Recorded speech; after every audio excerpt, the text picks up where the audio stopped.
G'day and welcome to the Gardener's Lodge. My name's Michael and today we're down here at my bottom pond. A few months ago I made another video where we tried to fix my raggedy native Pigface, which is cascading over our gabion walls. That didn't work. So today we're going to rip it all out and we're going to plant in some prostrate Grevilleas or ground cover Grevilleas. These guys are fantastic. They're going to cascade down over the top of the gabion wall and they're going to look great, unlike the Pigface.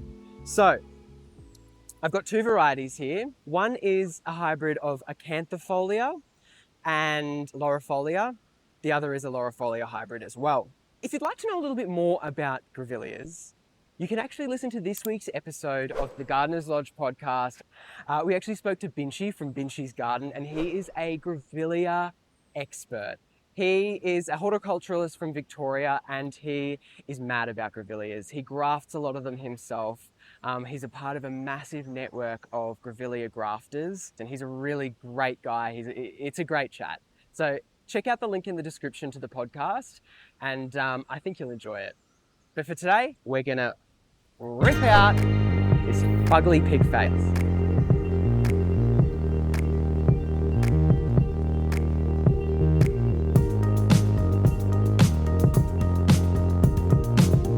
Now, I think one of the main reasons that this Pigface hasn't actually worked here is because these are beach plants.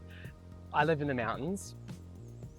They live in the sand dunes, so effectively the sand is constantly covering them and constantly then helping them regrow, whereas here there's no sand that continually covers them. So when they get ratty, they're just going ratty. They're not actually, repropagating with the sand that covers. It's unfortunate, but look, all plants are worth a try once, twice even for me, but it's time to go.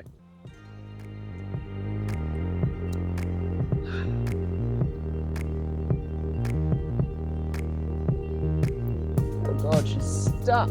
Oh, books. I've got so much of it elsewhere that is doing well that I'll just probably throw this stuff out. The soil here is pretty crappy. So what I'm gonna do is turn this over a little bit. I've got to be careful because there is a pond liner in here.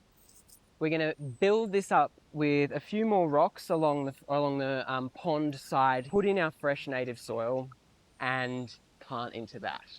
And hopefully our new Grevilleas will be very happy.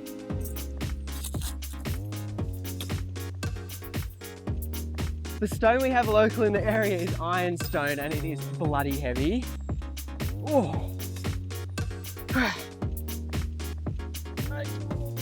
Oh.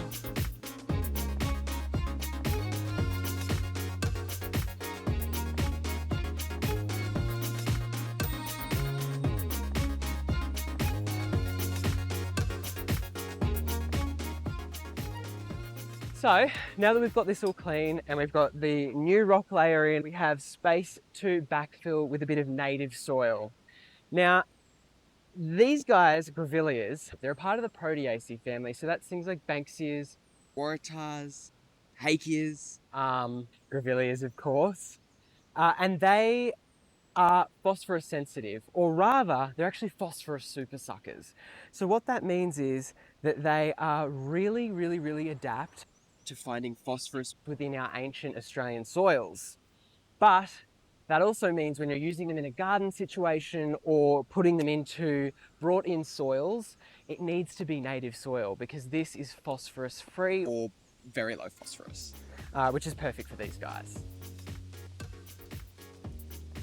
So now I'm just going to carefully backfill this native soil that's rather wet, to be honest, into this hollow here.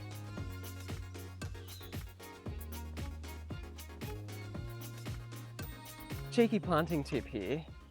If you're having to build up soil around a plant, if you place the plant in the pot, in the spot that you want it, backfill around that plant, nice and tight.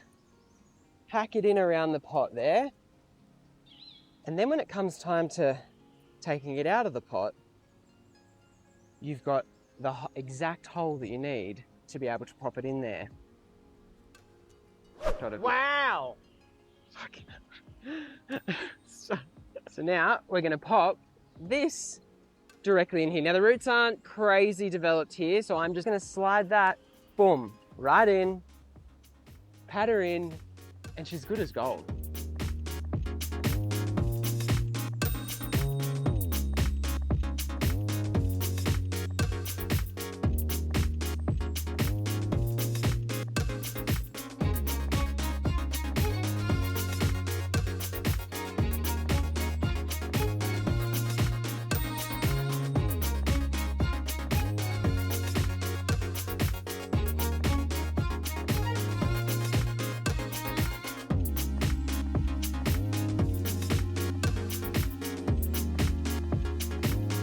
There we go.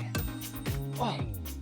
So, our 3 Grevilleas are in. They're very small at the moment, but trust me, these guys go mad. In, 9 to 12 months time, these will be fully cascading down the front here. It's time to water.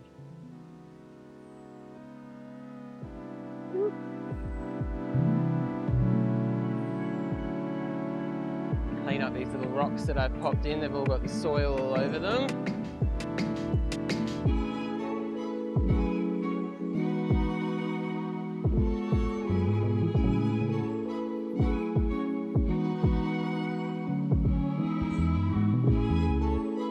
There we go, the Grevilleas are planted. Now I'm going to give them a nice seaweed solution, which is going to help them really settle into their new home. And I'll top them off with a bit of mulch so they have a bit of moisture retention.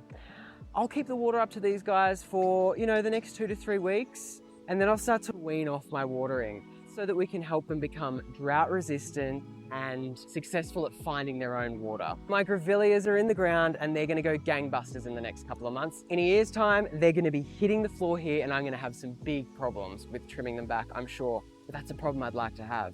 They're gonna provide so much color, so much habitat, and they're gonna look so much better than those ugly Pigface.